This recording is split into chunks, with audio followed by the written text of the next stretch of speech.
안녕하십니까. 공인중개사 법령 시간입니다. 자, 어느 정도 이제 조금 적응이 되셨죠? 그래서 영상으로 보시기가 조금 불편하셨을 텐데 이제 조금 적응이 됐을 걸로 생각이 됩니다. 자, 오늘은 손해배상 책임과 보증 설정을 나가도록 합니다. 교재 65쪽이에요.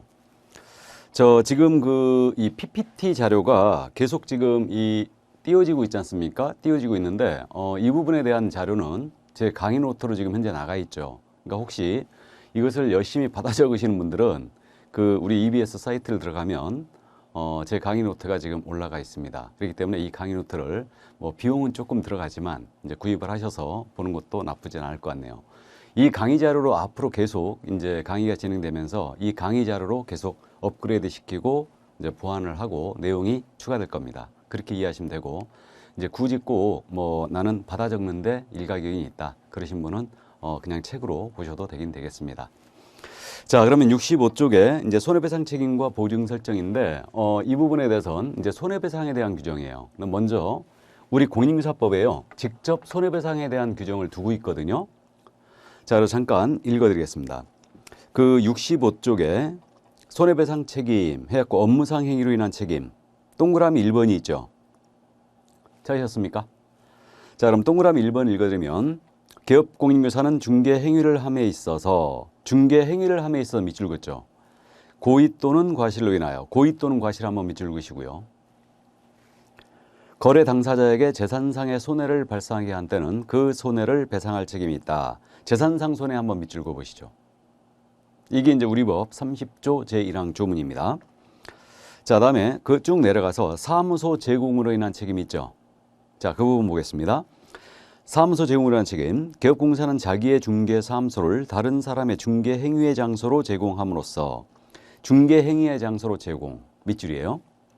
거래 당사자에게 재산상의 손해를 발생하게 한 때는 그 손해를 배상할 책임이 있다. 재산상 손해 밑줄이에요. 자, 그러면 칠판 보시겠습니다.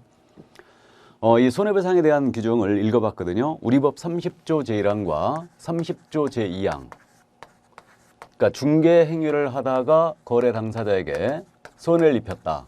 그러니까 30조 1항은 고의과실로 손해 입혔다. 30조 제2항은 자신의 중개사무소를 다른 사람에게 제공을 했대요. 사무소 빌려줬다는 얘기죠. 이로 말미암아 재산상 손해 입히면 그 배상할 책임이 있다고 했습니다. 그러면 우리 법에 손해배상에 대한 규정을 직접 두고 있거든요. 그러면 개업공사가 중개행위를 하다가 손해 입히면 우리 법이 민법보다는 먼저 적용되겠죠. 그러니까 개업공사와 그 업무를 보조하는 자들, 이들은 의뢰인에게 손해 입히게 되면 우리 법에 따른 책임을 먼저 지게 되는 겁니다. 그러니까 민법에 750조의 불법행위 책임이 있거든요. 근데 민법에 따라 책임을 지는 게 아니고 우리 개업공사는 우리 법에 따라 먼저 책임을 지는 겁니다. 이해하셨어요? 그래서 이제 우리 법이 개업공사나 그 업무를 보조하는 자가 아닌 자에게는 우리 법상 손해배상을 물을 일이 없습니다. 가볍게 이해해 두시고, 그럼 손해배상 책임에 대한 성립 요건이 지금 30조 1항과 2항에 언급이 된 거예요. 그럼 중개행위를 하다가 손해를 입혔답니다. 그러면 고의 또는 과실로 손해 입혔다. 고의 과실을, 이건 이제 책임 있는 사유다 그래갖고 이것을 과실 책임이라고 그래요. 고의 과실이라는 책임을. 그래서 귀책 사유라 이걸 부르고 있는데 이제 후일, 이건 아시면 되고요. 그래서 30조 1항은 고의 과실한 책임으로서 과실 책임을 규정한 거예요. 근데 30조 제2항, 사무소 제공했다가 손해 입혔다. 이때는 고의 과실을 요구하지 않기 때문에 무과실 책임이라고 부릅니다. 별로 중요한 내용은 아닌데 일단은 참고해 두시고요. 그럼 대전제는 중개행위를 하다가 손해 입혀야지 우리 법에 따른 책임이에요. 그럼 중개행위의 범위가 어디까지냐? 이 문제가 있는데 이건 이제 후일 자세히 우리가 더 들여다볼 거거든요. 그럼 우리 판례는요, 중개행위의 범위를 대단히 넓게 해석해요. 그래서 조금이라도 업무 관련성이 있다. 그럼 모두 중개행위하다가 손해 입힌 경우로 보고 있어요. 일단 그래서 그 정도만 감을 잡아 두시고요.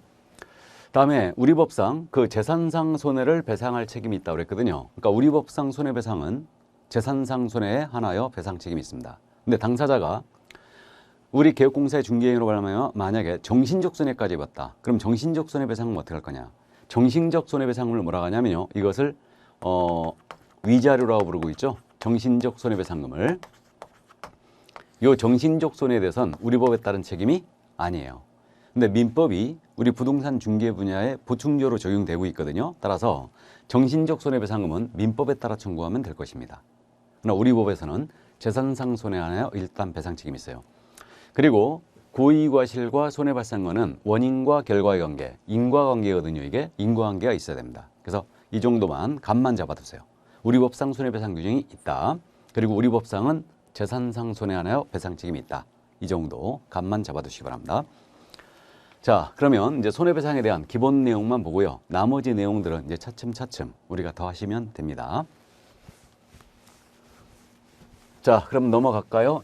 그러면 이러한 손해배상 책임이 발생이 됐는데 우리 개업공사가 돈 없다고 오리발 확 내밀지 않습니까? 그럼 중개의뢰인이 피해를 입어요. 그러니까 이제 보증을 설정하도록 해놨죠. 그래서 보증 설정 제도를 가볍게 언급을 한 적이 있는데 이 보증 설정은 일단 대전제가 시기가 업무를 개시하기 전까지예요. 그래서 보증 설정 시기는 등록 절차에서 언급을 했는데 업무를 개시하기 전까지 설정하여 신고까지 모두 마쳐야 됩니다. 그래서 업무를 개시하기 전까지는 보증 설정해 줘야 된다. 자, 그리고 이제 설정 방법인데 서울보증보험에 가입을 하거나 협회에서 공제라는 걸 운영하고 있어요. 이 공제는 협회에서 운영하는 공제만 해당 사항이 있습니다. 농협공제, 수협공제 같은 게 있는데 이런 건 해당 사항이 없어요. 다음에 돈이 엄청 많으신 분은 공탁을 하시면 돼요. 그래서 보증보험 공제에 가입하거나 공탁을 하시면 된다. 재정보증인을 세우는 방법은 인정하지 않습니다. 자, 그 다음에 이제 설정 금액에 대한 부분이거든요. 그럼 이 설정 금액은 법인이 아닌 개업공사는 1억 원 이상이죠. 그다음에 법인인 개업공사는 2억 원 이상입니다. 그리고 법인이 분사함수를 두잖아요. 그럼 기억나십니까? 분사함수마다 1억 이상의 보증을 추가 설정해 줘야 돼요. 그래서 이제 개인은 1억 이상, 법인은 2억 이상이고 분사함수를 설치할 때는 분사함수를 둘 때마다 1억 이상 추가다. 자, 근데 교재에 있는 내용과 차이가 있죠. 기억나십니까? 지금 우리 교재에는 보증 설정 금액이 4억, 2억 이렇게 돼 있죠, 지금. 4억, 2억으로 돼 있는데 교재 지금 66쪽입니다. 이거는 입법 예고된 사항으로 제가 책을 썼기 때문에 그런 거예요. 그래서 현재 개정이 안 됐죠. 그러니까 현재 이 금액으로 일단 기억을 합니다. 그래서 개인은 1억 이상, 법인은 2억 이상, 분사함수는 1억 이상 추가다. 그럼 만약에 법인이 분사함수를 3개수를 뒀어요. 이 법인의 최소 보증 금액이 얼마 돼야 돼요? 5억이 돼야 되죠. 그러니까 주된 사무소 2억에 분사함수 3개수 뒀으니까 3억 추가해야 되죠. 그러니까 결국은 최소한 5억이 돼야 됩니다. 기억나시죠? 자, 그래서 이 정도 하시고 지역농협 있지 않습니까? 지역농협은 1,000만 원 이상만 설정하면 돼요. 근데 이제 개정을 2배로 지금 올리겠다. 그렇게 예고를 해놨기 때문에 개정된 사항으로 책이 썼습니다. 이거 혼선 없으시기 바랍니다. 그래서 제가 고민을 상당히 많이 했다고 그랬죠. 변명이 아니고 개정된 내용으로 쓸까 아니면 그냥 있는 대로 쓸까 그렇게 했는데 지금 현재 개정은 안 됐지만 개정이 될 것이 예고돼 있기 때문에 일단 그렇게 써놓은 거예요. 자, 그래서 이제 1억, 2억이라는 거 이해해 두시고요. 자, 그 다음에 이제 보증의 변경에 대한 내용입니다. 보증의 변경에 대한 내용인데 보증은 이건 실무적으로 거의 보증을 변경할 일이 없어요. 근데 중간에 보증의 종류를 바꾸는 경우가 나오죠. 이게 이제 보증의 변경이에요. 그러면 보증보험 들었다가 공제로 바꾸거나 공제에 들었다가 보증보험으로 바꾸거나 공탁을 하는 겁니다. 이게 보증의 변경이에요. 그럼 보증의 변경은 이미 설정한 보증의 효력이 있는 기간 중에 다른 보증을 설정하여 등록관청에 신고해야 돼요. 왜 그랬냐면요. 보증은 끊김이 있으면 안 돼요. 그렇기 때문에 보증의 효력이 있는 기간 중에 다른 보증을 설정하는 겁니다. 그럼 예를 들어 이 얘기죠. 예를 들어서 12월 1일서부터 다음해 12월 1일까지 서울보증보험에 가입을 했어요. 근데 이분이 협회에 가입을 합니다. 협회 가입을 언제 했냐면 6월 1일 날 가입을 해요. 그러면서 협회 공제로 바꾸고자 하는 거예요. 보증의 변경이 일어나는 거죠. 그러면 이때는 보증보험을 해지를 하고 공제에 가입하여 변경 신고하면 안 된다는 얘기예요. 보증 끊김이 있으면 안 되기 때문에 이미 설정한 보증 효력이 있는 기간 중에 공제에 가입을 합니다. 그리고 변경 신고를 마치고 보증보험을 해지하라는 얘기예요. 이해하셨죠? 자, 그래서 이제 그렇게 하라는 얘기고 보증기간이 만료되지 않습니까? 보증기간이 만료되면 다시 설정해야 되겠죠. 언제까지 하면 되느냐? 보증기간 만료일까지만 하시면 돼요. 그래서 보증기간이 만료가 되면 보증기간 만료일까지 보증을 다시 설정하여 신고하면 됩니다. 그럼 우리가 세금 같은 경우에는요. 납부일이 공휴일이지 않습니까? 그러면 다음 날 납부해도 체납이 아니죠. 보증은 체납이에요. 그래서 보증은 끊김이 있으면 안 되기 때문에 보증기간 만료일이 만약에 공휴일이었지 않습니까? 공휴일이면 그 전 까만 날에 미리 설정하여 신고하셔야 돼요. 자, 그래서 보증기간 재설정 만료가 됐다. 그러면 기간 만료일까지 다시 설정하여 신고한다. 이렇게만 이제 기억을 해주시기 바랍니다. 자, 그래서 현재 이렇게 이제 보증에 대한 기본 내용을 좀 봤는데 여기서 참고로 지금 보증보험에 가입하지 않습니까? 보증보험에 1억을 가입하면요. 연간 내야 되는 수수료가 얼마라고요? 지금 현재 11만 원이죠. 보증보험은. 근데 협회는 1억을 가입했지 않습니까? 그럼 연간 내야 되는 수수료가 협회 공제 들어가면요. 이거는 19만 8천 원인가 돼요. 이렇게 되고 협회 최초로 지금 공제 가입하기 위해서는 회원가입비가 있다고 그랬죠. 기억나세요? 그러니까 최초로 회원가입비가 있는데 회원가입부터 해야지만 협회 공제를 들어갈 수 있어요. 그 최초 회원가입비가 지금 현재 50만 원입니다. 그래서 지금 현재 개업을 해서 공제에 들어가면요. 69만 8천 원에 한 번에 들어간다고 그랬죠. 그래서 일단 그 정도 참고만 해두시고요. 공탁은 현실적으로 법원에 가서 예치를 해놓는 거예요. 이거는 그래서 이게 바로 이제 공탁제도입니다. 자, 그럼 그 정도 감만 일단 잡아두시고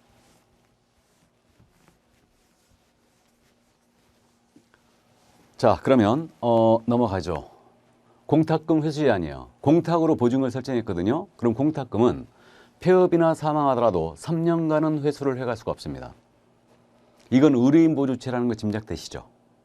자, 그래서 우리 개업공사가 중개업을 영위하면서 공탁을 했어요. 공탁으로 보증을 설정한 겁니다. 근데 이 공탁금을 폐업한 즉시 찾아갈 수 있다고 가정해봐요. 그러면 개업공사가 폐업을 하면서 공탁금을 회수를 해갔거든요. 근데 중개 의뢰인이 개업공사에 폐업 신고한 다음에 손해사실을 알게 된 거예요. 그럼 개업공사에게 손해배상을 청구할 거 아닙니까? 그럼 돈 없다 오리발 확 내밀죠. 그럼 중개 의뢰인이 피해 입어요. 그러니까 공탁금은 폐업을 하더라도 몇 년간? 3년간 묶어두는 겁니다. 폐업을 하더라도 3년간 회수를 못 해가요.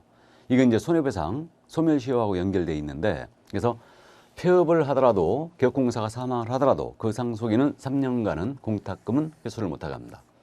이건 의뢰인 보조침을 이해할 수 있어요. 보증보험이나 공제는 이런 일이 있을 수 없어요. 그래서 보증보험으로 설정했다. 그러면 폐업한 다음에 손해사실을 알게 됐다 하더라도 보증보험사 가서 청구하면 되거든요. 자, 그래서 공탁금에 대해서만 회수 제한이 걸어져 있죠. 자, 그래서 공탁금만 회수 제한이 걸어져 있기 때문에 실무적으로 공탁을 하겠습니까? 안 하겠습니까? 거의 안 하죠. 그래서 1억이란 돈을 예치를 해놓는다. 우리 부동산 하는 입장에서는 거의 있을 수가 없는 일이죠. 요 1억을 잘 굴려서 이게 이제 10억이 될지 100억이 될지 모르는데 그렇기 때문에 공탁은 아니할 말로 돈이 썩어도 안 할 겁니다. 그래서 차라리 방석을 만들어 쓰고 말죠. 예. 자, 그래서 공탁금 그러나 이제 3년간 회수 제한 금지 있다는 거 이해만 해두시고요. 다음에 이제 보증에 대해서는요. 중개 완성이 되면 설명을 하셔야 됩니다. 그래서 보증에 대해서는 중개 완성 시에 쌍방 모두에게 설명해야 돼요. 뭘 설명해야 되냐면 보장 기간, 보장 기관, 보장 금액. 그러니까 어디에 가입이 돼 있고 언제까지고 얼마 가입돼 있다. 이걸 설명해 줘야 되고 쌍방 모두에게 사본도 교부를 다 해야 됩니다. 물론 이 교부는 전자문서로 교부할 수 있는데 보증관계 증서 사본을 쌍방 모두에게 교부한다. 그래서 중개 완성되면요. 쌍방 교부 서면 세 가지 이제 다 나왔죠. 세 가지 다 나왔습니다. 중개가 완성되면요. 거래계약서를 작성하여 쌍방 교부해야 돼요. 그다음에 한 분은 보관해야 되죠.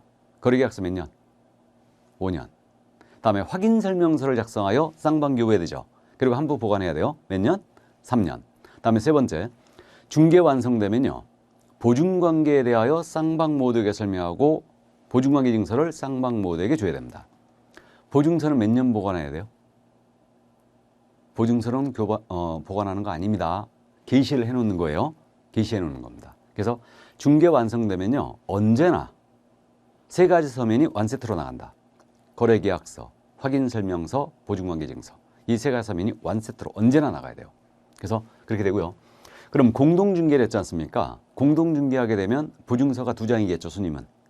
그러니까 공동중개 전형적인 모습이 이거 아닙니까? 갑의개업공사 A였고 을의개업공사 B였어요. 둘이 협력을 하여 계약을 성사시켜요. 그러면 A는 갑에게 당연히 보증서 줘야 되죠. 을한테도 줘야 되죠. 그 다음에 B 역시 을한테 줘야 되고 갑한테도 줘야 되죠. 그래서 손님들은 공동중개시에는 보증서가 2장이에요. 그래서 일단 모두 이제 줘야 된다. 자, 그리고 이제 손해배상금 지급 청구에 대한 내용이거든요. 손해배상금의 지급에 대한 내용인데 손해를 입은 중개 의뢰인이에요. 손해 입은 중개 의뢰인이 보증기관을 통하여 손해배상금의 지급을 청구합니다. 그럼 어떤 서류를 내야 되는가? 이 문제인데 개업공사가 선량한 사람이라요. 손해배상 합의를 해줬잖아요. 그럼 합의서를 보증기관에 내면 돼요. 합의 안 해주잖아요. 그럼 개업공사를 상대로 소송해야 되죠. 그러면 이제 손해배상 판결이 나올 거예요. 그러면 그 판결문 사본을 내면 됩니다. 판결과 동일한 효력이 있는 화해조서 같은 게 있는데 그건 후일 더하기를 하고 그럼 합의서라든가 이런 판결문을 만약에 보증기관에 내지 않습니까? 그럼 보증기관에서 지급을 해줘요. 이렇게. 그래서 지급을 해줍니다. 그러면 이 보증기관이 지급한 금액 있지 않습니까? 지급한 금액을 그대로 우리 개업공사에게 다시 청구를 하게요, 안 하게요? 청구를 합니다. 청구해요. 이것을 뭐라고 하냐면 이것을 구상권이라 불러요. 이거를. 자, 그러니까 이제 우리가 지금 현재 처음 수업을 들으신 분은 꼭 주의할 게 뭐냐면 이 보증보험 있지 않습니까? 보증보험은 무늬만 보험이에요. 자동차 보험과 갖다 오해하면 절대 안 됩니다. 그러니까 보증보험이나 공제는요, 보증을 서주는 기관일 뿐이에요. 그러면 여러분들이 상식적으로 보증인이 대신 배상을 했다면 그 배상한 금액을 그대로 채무자한테 다시 청구하죠. 이것을 구상권이라고 그래요. 구상권이 나는데 그러니까 우리 자동차 보험 같은 경우는 순수한 보험이 맞죠. 그러니까 자동차 사고가 났을 때 보험사가 이렇게 물어주지 않습니까? 그리고 보험료만 할증이 될 뿐이지 물어준 금액을 우리한테 청구 안 들어와요. 그러니까 그거는 순수한 보험이에요. 근데 보증보험이나 공제는 무늬만 보험입니다. 무늬만 보험이고 이거는 보증을 서주는 기관일 뿐이다. 이게. 그래서 그대로 지급한 금액을 다시 우리 개업공사에게 구상이 들어온다는 얘기죠. 오해하시면 절대 안 돼요. 그래서 자동차 보험 같다고 오해하시면 안 된다는 얘기입니다. 그러면 우리가 이제 보증을 설정할 때 내는 뭐 그 19만 8천 원, 11만 원 이것은 보증을 서준 수수료일 뿐이지 사실은 순수한 보험료가 아니죠. 무슨 말인지 되십니까? 만약에 보증보험사에서 물어주고 공제에서 물어주고 구상이 안 들어온다면 우리 개업공사들 얼마나 편하겠습니까? 그냥 사고 막 내고 손님 가슴에 못 박으면 안 되니까 보증 설정 금액 잔뜩 설정해놓고 사기치고 다니는 거예요. 그럼 안 되겠죠. 그렇기 때문에 결국은 이렇게 구상이 들어옵니다. 그러니까 중개사고를 내지 말아야 되겠죠. 물론 사고를 내고 싶어서 내는 건 아닙니다. 이게. 그래서 어쨌든 이렇게 구상이 들어온다는 걸 이해를 해 두시고 처음 들으시면 절대 오해하시면 안 된다는 얘기죠. 자, 그러면 이제 보증기관을 통하여 우리 개업공사가 손해배상을 했지 않습니까?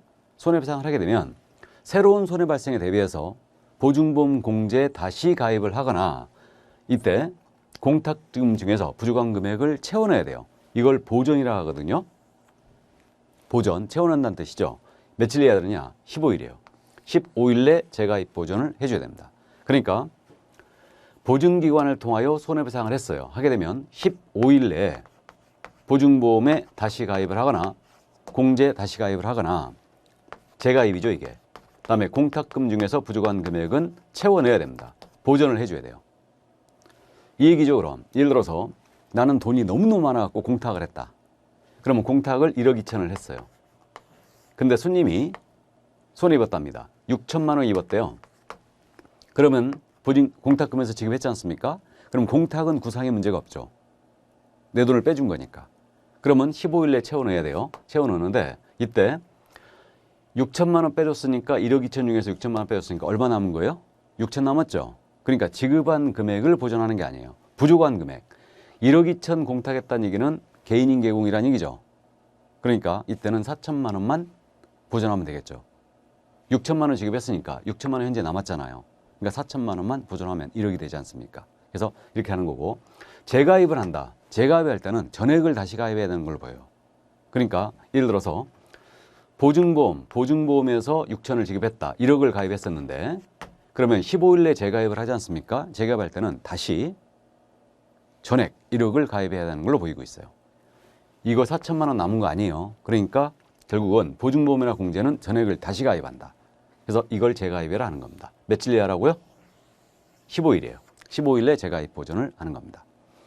자, 그래서 이 정도. 이게 바로 이제 보증 설정 제도였습니다. 그래서 금액에 대한 부분이 아직 개정이 안 됐기 때문에 일단은 개정이 되면 제가 확실히 이 부분을 더 말씀을 드리도록 하겠습니다.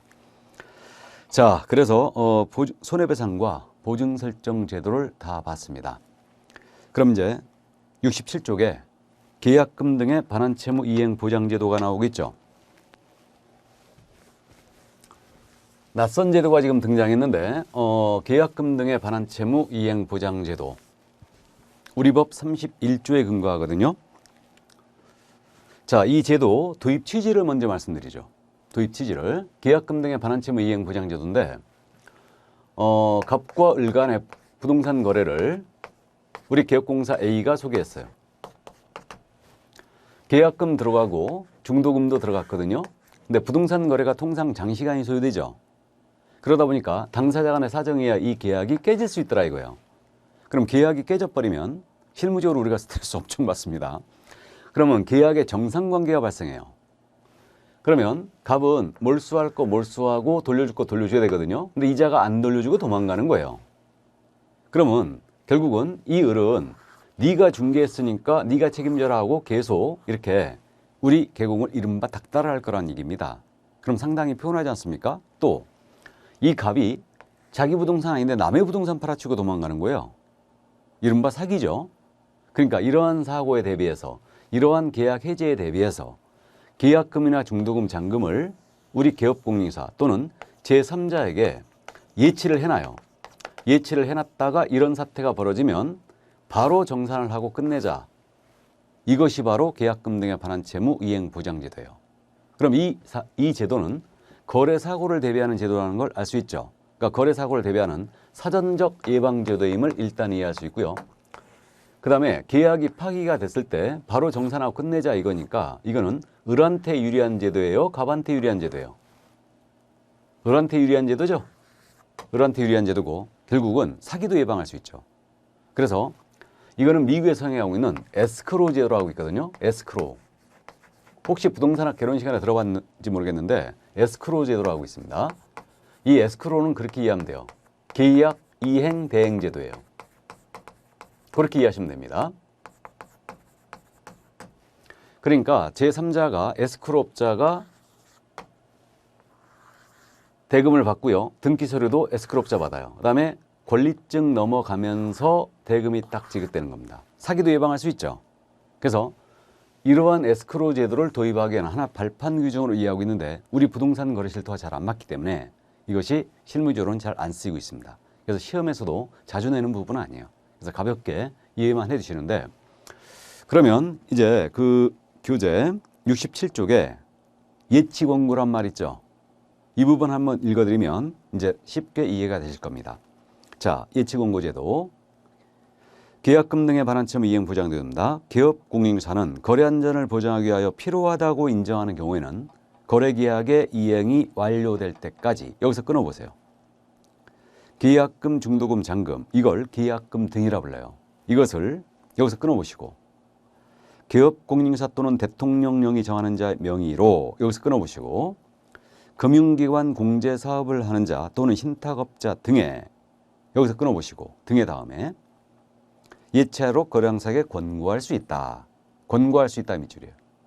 자, 그러면 제도가 이해가 되시죠?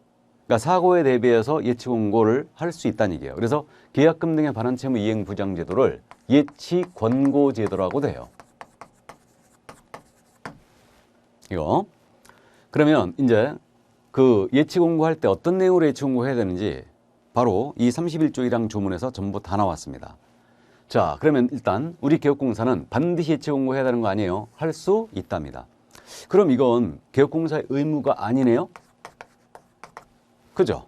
의무가 아닌데 지금 우리가 개업공사 등의 의무를 공부하고 있잖아요. 그죠? 의무 파트에 들어가 있어요, 지금. 그럼 이게 왜 의무 파트에 들어갔을까? 달리 넣을 데가 없어서 여기다 넣습니다. 그래서 대부분의 교재들이 계약금 등의 반환채무 이행 보장 제도를 이렇게 손해배상과 같이 그 다음 손해배상이 30조, 예치공고제도가 31조거든요. 그래서 다음번에 이제 넣고 있죠. 다음. 그래서 이거는 의무가 아니다. 예치공고할 수 있다. 그럼 예치 대상은 계약금, 중도금, 잔금까지 예치할 수 있어요. 잔금 당연히 예치할 수 있습니다. 그러니까 잔금 친 다음에 등기서류 교부를 한 달 뒤에 하기로 했다. 그러면 사고에 대비해서 예치해 놓을 수 있겠죠. 그래서 계약금, 중도금, 잔금을 계약금 등이라 하고 있고요. 그다음에 예치 명의자로는 개업공인사와 대통령령으로 정하는 자명이에요. 그러니까 개공의 명의로 예치하는 거 됩니다. 그럼 대통령령을 봤더니 예치 명의자가 될 수 있는 자가 6명이 더 있어요. 은행의 명의로, 공제사업자의 명의로, 신탁업자의 명의로, 보험회사의 명의로, 채신관서, 우체국이죠. 그다음에 계약이행 전문회사가 있어요. 이 전문회사 명의로도 예치할 수 있죠. 이때 여기 공제사업자 있잖아요. 우리 법에서 말하는 공제는 협회에서 운영하는 공제만 있습니다. 그것만 해당 사항이에요. 농협공제, 수협공제, 우체국공제 그런 거 아니에요. 그래서 협회에서 운영하는 공제, 그것만 해당 사항이 있고요. 그럼 여기 공제사업자는 어딜 얘기하는 거예요? 이건 협회를 얘기한다는 얘기죠. 그래서 협회, 공제사업자 명의로 예치할 수 있습니다. 자, 그러면 결국은 이거를 모두 암기해야 되느냐? 그러진 않을 거예요. 우리는 거꾸로 이렇게 딱 정해져 있기 때문에 개업공사나 은행 등으로 정해져 있기 때문에 여기 없는 자, 그러면 소공의 명의로 예치해라. 중개보조원의 명의로 예치해라. 매도인의 명의로 예치해라. 임차인의 명의로 예치해라. 이건 안 돼요. 당사자 명의로 예치하는 건 안 됩니다. 그래서 이렇게 정해져 있습니다. 그러니까 소공이나 보조원의 명의로 예치 공고할 수는 없다. 그러면 예치 기관은 돈이니까 당연히 금융기관에 예치할 수 있고요. 그다음에 공제사업자 명의 공제사업자에게도 예치할 수 있고요. 협회죠, 이거는. 그다음에 신탁업자. 신탁업자는 부동산이나 유가증권을 맡아서 관리해 주는 회사거든요. 신탁업자 등도 예치 기관이 될 수 있어요. 그 밖에 이제 등이라고 그랬거든요. 그러면 금융 업무를 하는 채신관사가 될 수 있죠. 또 이제 보험회사 같은 데도 금융 업무 한다면서요. 그러니까 예치 기관이 될 수 있어요. 그럼 이렇게 되네요. 은행의 명의로 은행에 예치할 수 있어요. 공제사업자의 명의로 신탁업자에 예치할 수 있습니다. 그러니까 은행, 공제사업자, 신탁업자는요. 예치 명의자이자 예치 기관이 되고 있어요. 나중에 이제 두음자 따서 암기할 거고요. 그다음에 예치 기한은 거래계약의 이행이 완료될 때까지예요. 그래서 계약 이행이 완료될 때까지 예치를 해놓습니다. 자, 그러면 이제 요거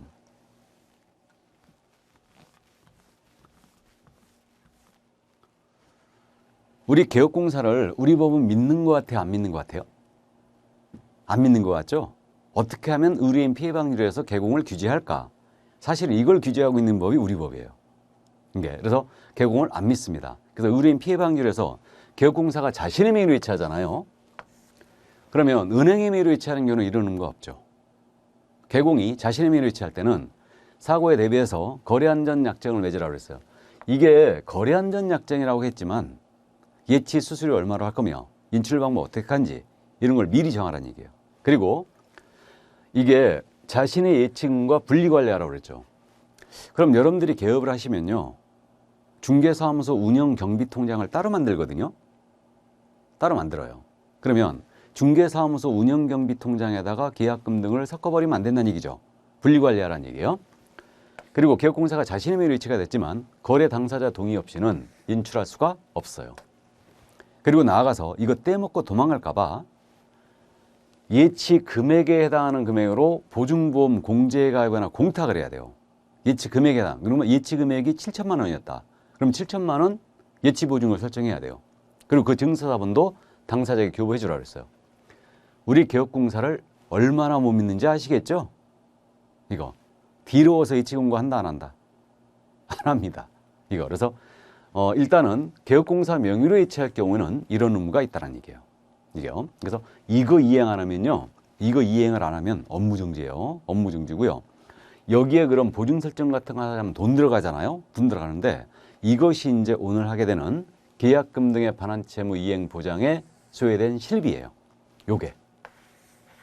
계약금 등의 반환채무 이행 보장에 소요된 실비고 이것을 취득은행에 청구할 수 있어요. 이건 취득은행한테 유리한 제도니까. 이게. 자, 그런데 이게 사고를 대비한 아주 좋은 제도인 게 느껴지는데 실무상 잘 안 쓰여요. 왜 잘 안 쓰이냐면요. 보세요. 지금 갑은 계약금이나 중도금 받아갖고 다른 데 또 투자하죠. 그죠? 그러니까 이걸 제3자한테 예치해 놓는다? 우리 거래 실태가 잘 안 맞습니다. 그래가지고요, 이게 우리가 실무적으로 좀 어려운 부분 중에 하나가, 갑이 계약금 받아갖고 분양권 샀거든요. 근데 이 계약이 깨져버렸어.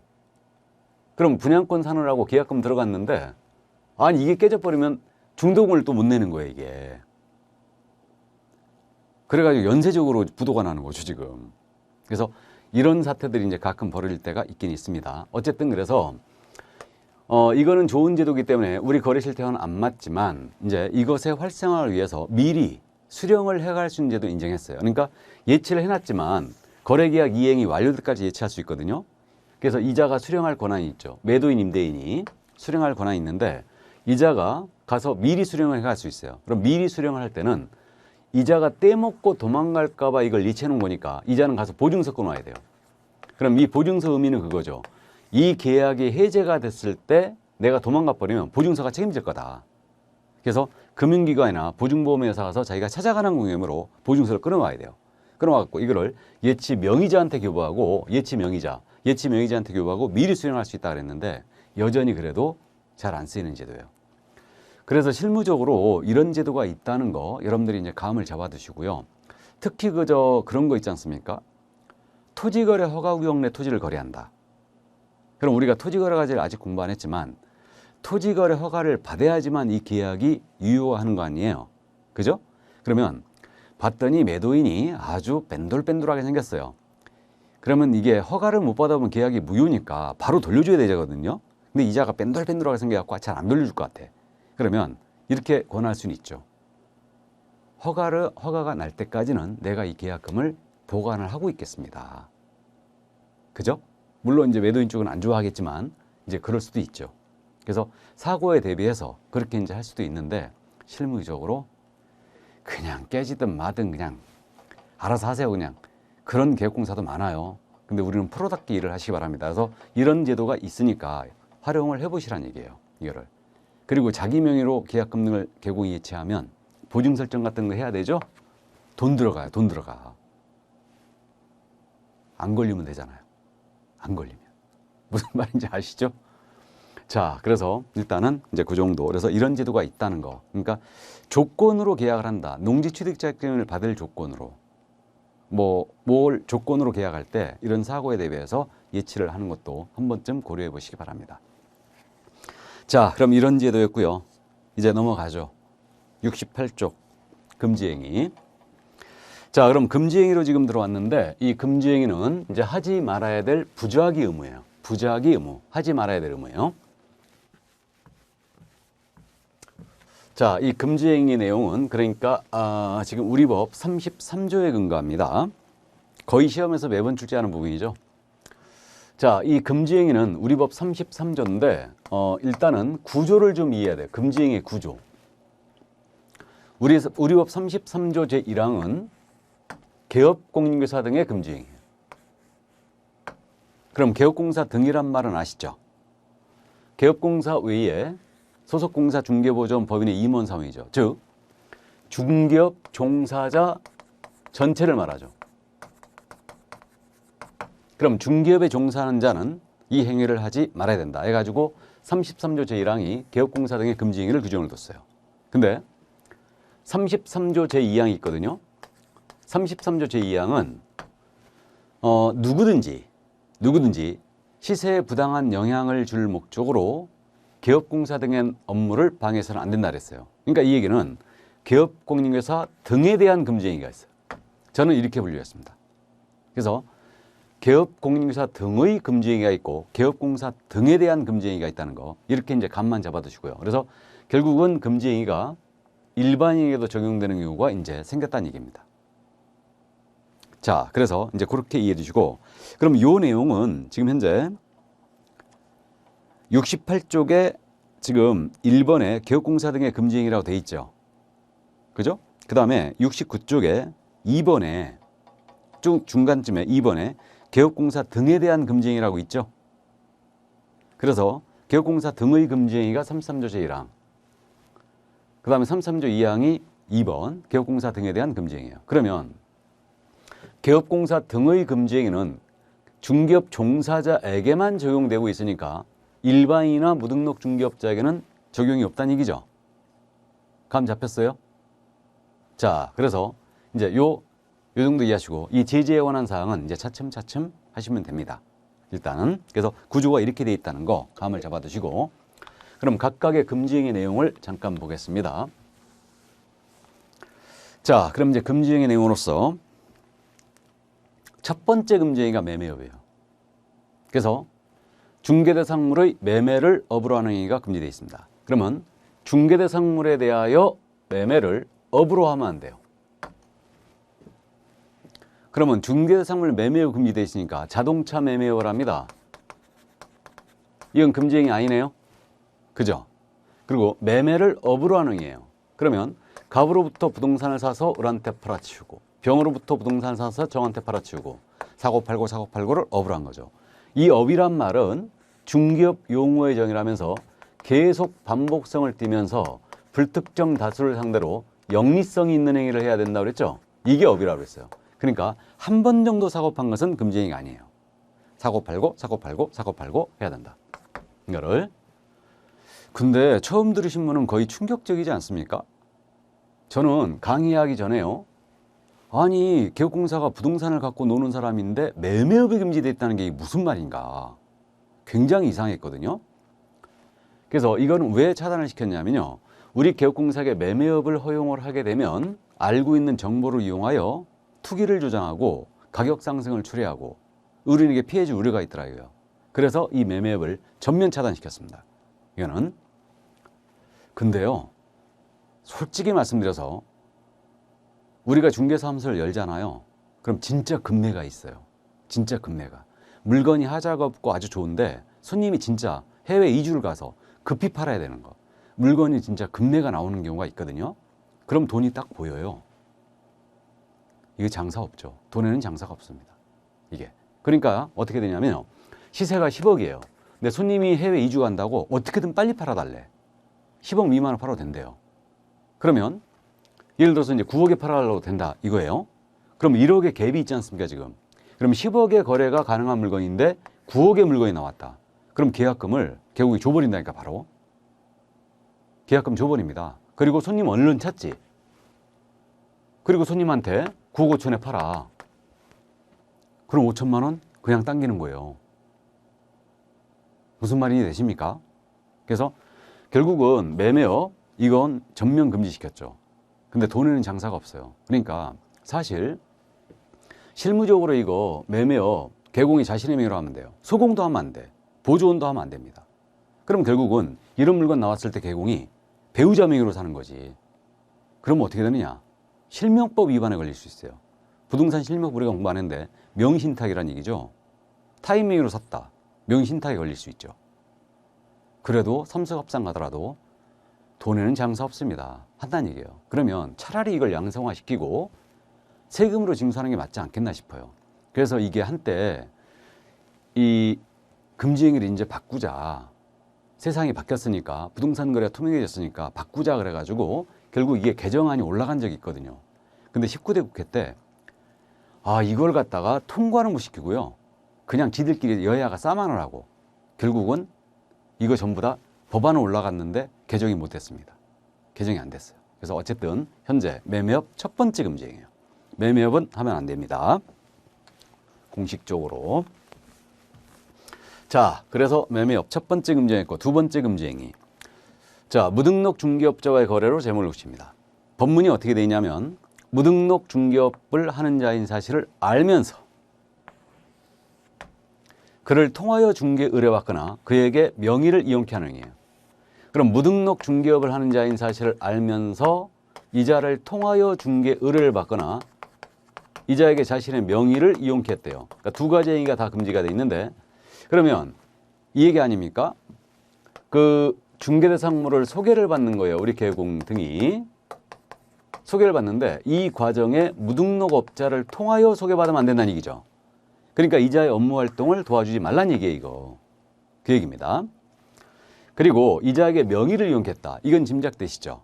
명의를 이용했다는 얘기는 그 얘기 아닙니까? 무등록업자가 이 갑을 간의 거래를 성사시켜요. 그럼 계약서를 써줘야 되지 않습니까? 근데 자신의 명의를 여기다 넣어줄 수는 없는 거 아니에요. 그러니까 A가 명의를 빌려주는 거죠. 여기다 넣어주는 거예요. 이게 명의 이용행위예요. 그래서 한 번 정도 명의를 쓰도록 빌려주는 거죠. 이거 하지 말란 얘기죠. 이게. 그래서 이렇게 되는데, 그래서 무등록 중개업자 업무 활동을 도와주지 말란 뜻입니다. 근데 실무적으로요, 또 무등록업자들은 좋은 물건 갖고 있는 경우도 많고 또 자금력도 풍부한 경우가 많아요. 그러니까 이들과의 거래를 완전히 끊을 수는 없거든요, 사실. 걸리면 어떻게 해야 되겠어요? 걸리면. 대전제가 뭐예요? 알면서 무등록업자임을 알아야 됩니다. 몰랐다라고 오리발을 사정없이 내밀어야죠. 오리발이 최고입니다. 오리발. 이게 알았다는 건 검사가 증명해야 돼요. 알았다는 건. 자, 그래서 무등록업자의 거래, 이거는 조문을 충실히 이해해 두시고요. 그럼 무등록 중개업자를 통하여 중개 의뢰받는 순간 이건 금지가 된 거고요. 이 중개대상물에 대한 거래 성사 여부는 사실은 따지지 않습니다. 우리는 행위를 금지하기 때문에 일단은 이자를 통하여 중개 의뢰받는 순간 금지행위가 완성된 거예요. 자, 그럼 이제 세 번째 금지행위로 합니다. 보수초과. 이거 보수초과는 뭐 개념적으로는 뭐 더 이상 설명드릴 건 없어요. 우리 법이 정해놓은 보수, 오늘 보수를 공부하는데 이 보수를 한 푼이라도 초과해 받으면 안 돼요. 그래서 이거는 명목을 따지지 않습니다. 사례, 징역, 기타 어떠한 명목에 불문하고 우리 법이 정해놓은 한도를 절대 초과해 받으면 안 된다. 이거는 그래서 그 명목에 불문하고 재산적 가치가 있는 일체 이것을 더 받는 게 다 금지예요. 그래서 전문 직업인의 보수 중에 우리처럼 규제를 심하게 하는 것은 우리밖에 없습니다. 그래서 지금 이 매매업도 그렇고 무등록자와의 거래, 보수초과도 그렇고요. 여기 거짓단행 여기까지가 1년 이하의 적던 1,000만 원의 벌금이에요. 그래가지고 우리는 보수를 더 받아버리면 잘못하면 감옥도 갈 수 있다고 돼 있어요, 지금. 실제로 감옥에 간 경우는 없지만 어쨌든 그래가지고 우리 한 개업공사가 이거 헌법소원을 낸 적이 있어요. 이건 너무 과도한 규제다. 보수를 초과했다 하여 징역까지 보내는 건 너무한 거 아니냐. 헌법상 인정된 직업 선택의 자유, 행복 주권을 침해했다. 그래서 이거 위헌이다 라고 소송을 제기한 적이 있어요. 헌법소원을 낸 적이 있습니다. 헌법재판소 판결이 나왔거든요. 위헌이 아니라고 했죠. 왜 그러냐면 부동산 중개라는 게 국민 경제에 미치는 영향이 너무 크대요. 그래서 이렇게 규제하는 것은 과도한 규제라 볼 수 없다. 그러니까 위헌으로 볼 수 없다라고 했어요. 일단 그래서 우리가 공부하는 거죠. 뭐 위헌이었다면 이거 공부 안 하죠. 이렇게. 자, 그래서 명목에 불문하면 더 받으면 안 된다. 그러면 현금으로 더 받은 경우는 똑 떨어지는 보수초과고, 현금으로 더 받지는 않았지만 백화점 상품권을 받았다, 자동차를 받았다, 보석을 받았다, 전부 다 해당됩니다. 어떤 식으로든 한 푼이라도 더 받지 말라는 얘기예요. 어떤 식으로든. 자, 그러면 이때 이제 주의할 점은 분양대행은 컨설팅은 권리금 거래 소개했거든요. 권리금은 중개사물이 아니죠. 다 중개 아니죠, 이거. 그럼 이에 대한 보수는 초과에 걸 일이 있다, 없다? 없다. 중개가 아니니까. 그죠? 그래서 이제 기본적으로 이해드시고, 그다음에 당좌수표 사건 있죠. 자, 당좌수표 사건 잠깐 소개합니다. 그 사업하시는 분들이 은행하고 당좌 대월 계열해갖고 당좌수표를 발행하고 있는데, 그 우리 개업공사가 중개를 하고요. 보수로 당좌수표를 받았어요. 그래서 당좌수표를 받았는데 액면 금액이 법정 한도를 초과하는 금액이었어요. 좋다고 받았거든요. 그럼 이거 후일 은행에 가서 현금으로 교환해야 되죠. 그래갖고 현금으로 교환하러 갔거든요. 근데 이게 부도 처리된 거예요. 부도가 문제 알죠? 지급정지된 거예요. 이 사건에서 이제 문제가 됐죠. 우리 개공이 뭐라고 주장했냐면 이게 이제 보수초과로 걸려가지고 보수초과냐 문제가 생겼거든요. 개공이 주장하기를 나는 실질적으로 부도처리됐으니까 한 푼도 받은 게 없다. 그러니까 나는 초과가 아니다 라고 주장했어요. 그러면서 또 의뢰인은 나한테 지급한 금액이 없으니까 의뢰인에게 손해도 없었지 않느냐. 의뢰인이 손해를 입어야지만 금지행위가 되는 거 아니겠느냐. 그러니까 손해발생, 중개의뢰인의 손해발생이 금지행위의 성립 요건이냐. 이 문제가 생겼답니다. 그래서 이 소송이 대법원까지 갔어요. 대법원의 판단은 어땠느냐. 금지행위의 본질은 행위 자체를 금지할 목적이 있다. 그러니까 당좌 수표가 처음부터 부도난 수표였다면 휴지 초과를 받은 것이니까 보수 초과라 볼 수 없겠지만 받을 당시에는 유효한 수표였고 후일 부도 처리가 됐으니까 이거는 보수 초과에 해당함이 분명하다. 그래갖고 결국 보수 초과로 판단이 나갔어요. 그다음에 금지행위는 행위 자체를 금지할 목적이 있으니까 중개 의뢰인이 손해 입든 안 입든 그와는 아무 관련이 없다. 그래서 금지행위 성립 요건에 의뢰인의 손해 발생은 성립 요건이 아니라고 했죠. 이해되십니까? 자, 그래서 이제 일단 여기까지. 그러니까 결론은 기억해야 돼요. 당좌 수표 사건 어쩌고 저쩌고 후일 부도 처리거나 그대로 반환했다 하더라도 초과임이 분명하다. 여기까지. 아주 운이 없죠? 돈도 못 받고 처벌만 된 거예요, 이거. 사실은. 그죠? 이게 뒤로 넘어져도 코가 깨진다는 얘기입니다. 자, 그래서 보초가 여기까지는 이해해 주시고, 자, 그럼 네 번째 금지행위. 제목을 거짓된 언행으로 붙였습니다.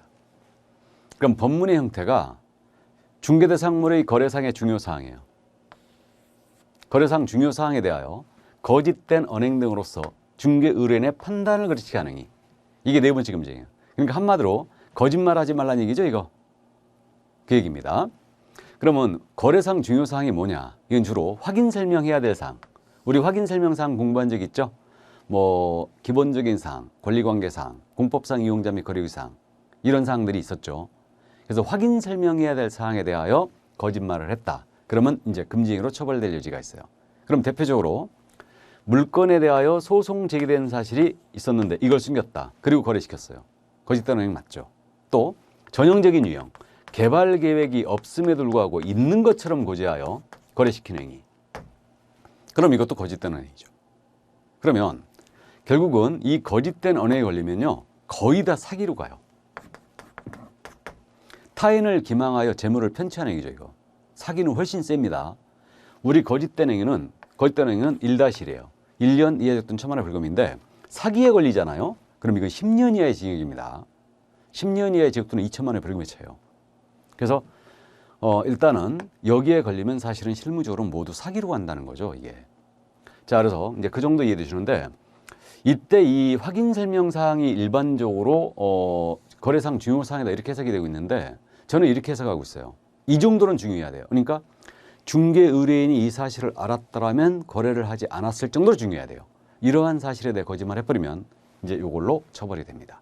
그래서 거짓된 언행 이 정도만 이제 감을 잡아두세요. 그래서 금지행위 지금 요 12개 중에 14개죠, 14개. 14개 중에 여기까지만 딱 1년짜리 징역사예요. 나머지는 전부 다 이제 3년짜리 징역사입니다. 자, 그래서 일단 여기까지 하고요. 자, 그럼 여기까지 하고요. 3년짜리는 조금 쉬었다 할까요? 커피 한 잔 먹고 하죠. 잠깐 쉬었다 하도록 하겠습니다.